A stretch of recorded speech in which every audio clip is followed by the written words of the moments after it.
muitos anos, durante um culto numa igreja pentecostal da cidade de São Paulo, após o pastor terminar a coleta das ofertas, um dos fiéis, de repente, começou a se contorcer e a gritar. Algumas pessoas pensaram que ele estava possuído por um espírito maligno, mas outros acreditavam que era apenas um ataque epilético e tudo se resolveria rapidamente. No entanto, à medida que o homem gritava mais alto, uma voz estranha e muito forte, como nenhum ser humano era capaz de imitar, começou a sair de sua boca. Era uma voz rouca, muito grave e metálica, que podia ser ouvida de muito longe. A fisionomia desse homem estava transfigurada e o seu suor tinha o cheiro de enxofre. Sem que ninguém pudesse dominá-lo ou chegar perto, esta estranha criatura discursou por vários minutos. Este homem, que se identificou como sendo o próprio diabo, dizia que realmente foi criado por Deus e por isso era nosso irmão. A partir de certo momento, a voz começou a falar coisas estranhas e perturbadoras, dizendo que Deus havia se arrependido de criar a humanidade e por isso teria nos abandonado. O discurso daquele homem que afirmava ser o diabo era muito persuasivo e chamava a atenção de todos. Alguns fiéis não entendiam como era possível o diabo entrar na igreja de Deus daquela maneira. O pastor era incapaz de rebatê-lo, ficando inerte, paralisado. E aquele que dizia ser o diabo continuava o seu discurso. Dizia ele: irmãos, convertei-vos ao satanismo, onde a vossa liberdade estará assegurada, onde a vossa prosperidade será certa, onde estareis fortificados espiritualmente, eis que distribuirei meus poderes com todos, pois não sou egoísta, não sou o príncipe das trevas, mas sou Lúcifer, o ser que emana a luz própria e pode falar pessoalmente com a humanidade. Deus não entra nas igrejas, pois abandonou a humanidade. E o diabo prosseguia seu discurso com vibrante oratória.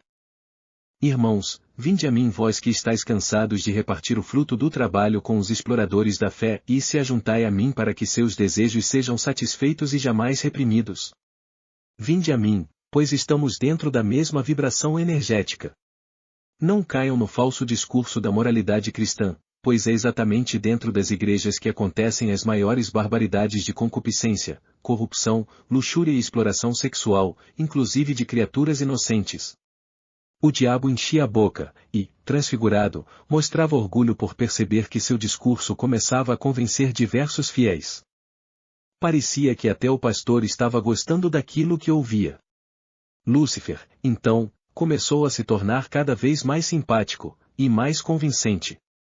Arguiu que entrou na igreja daquela forma porque queria chamar a atenção de todos, mas que na verdade era um ser amoroso e muito mais próximo da humanidade do que o próprio Criador. E dizia: também sou cria de Deus e não faço distinção, já estou de saco cheio de ter que dar explicação, pois se tudo der errado a culpa sempre é do cão. Os fiéis da igreja estavam divididos e muitos ficaram chocados e com medo, enquanto o homem continuava a falar com a eloquente voz do diabo. Ele dizia que Deus era um ser invejoso e egoísta, que não se importava mais com a humanidade, e que o diabo era muito mais poderoso e benevolente. Dizia que se Deus realmente fosse bom, teria acabado com a fome, teria acabado com as guerras, teria acabado com a miséria, e tudo quanto prejudica a humanidade. Neste instante o pastor assentiu com um gesto de cabeça, e todos ficaram perplexos. Um velho se manifestou, aprovando parcialmente aquela fala, e disse que Deus era bom, mas o diabo não era ruim. Estava instalada uma das maiores polêmicas. Os fiéis que acusavam o diabo e defendiam Deus tentaram expulsar aquele homem da igreja, mas ele parecia estar muito mais forte do que antes. Ele se recusava a sair da igreja, e continuava a falar coisas perturbadoras e ameaçadoras. Fazia revelações sobre coisas íntimas dos líderes das igrejas. Ele disse que queria que os fiéis se juntassem a ele no satanismo, e que, juntos, eles seriam mais poderosos do que Deus, que não seriam escravizados, e nem explorados. Por fim, o diabo concluiu a sua fala de forma emocionante, e se despediu, mas prometeu voltar através de outro vaso. Ele foi embora, e o homem que havia lhe incorporado desmaiou. O homem foi levado às pressas para o hospital, onde, segundo o pastor daquela igreja, foi diagnosticado com um tumor cerebral que estava pressionando certas partes de seu cérebro e causando alucinações. Claro que isso era apenas uma desculpa, porque o pressionamento de um tumor benigno ou cancerígeno não teria o poder de produzir um discurso daquela natureza e tampouco falar com aquela voz estrondiante. Os fiéis que acreditaram na versão da direção da igreja, ficaram aliviados ao descobrir que aquele homem não estava realmente possuído pelo diabo, mas sim sofrendo de uma doença grave. No entanto, o incidente deixou uma marca na igreja e na comunidade local, pois muitos fiéis abandonaram aquela igreja, e se converteram ao satanismo, enquanto outros fiéis ficaram com medo, e inseguros em relação ao poder demonstrado pelo diabo. Depois de muita campanha interna na igreja, este episódio foi abafado, e os fiéis que lá permaneceram foram persuadidos a entenderem que o diabo seria capaz de fazer cair até fogo do céu para enganar os escolhidos de Deus. O que realmente aconteceu?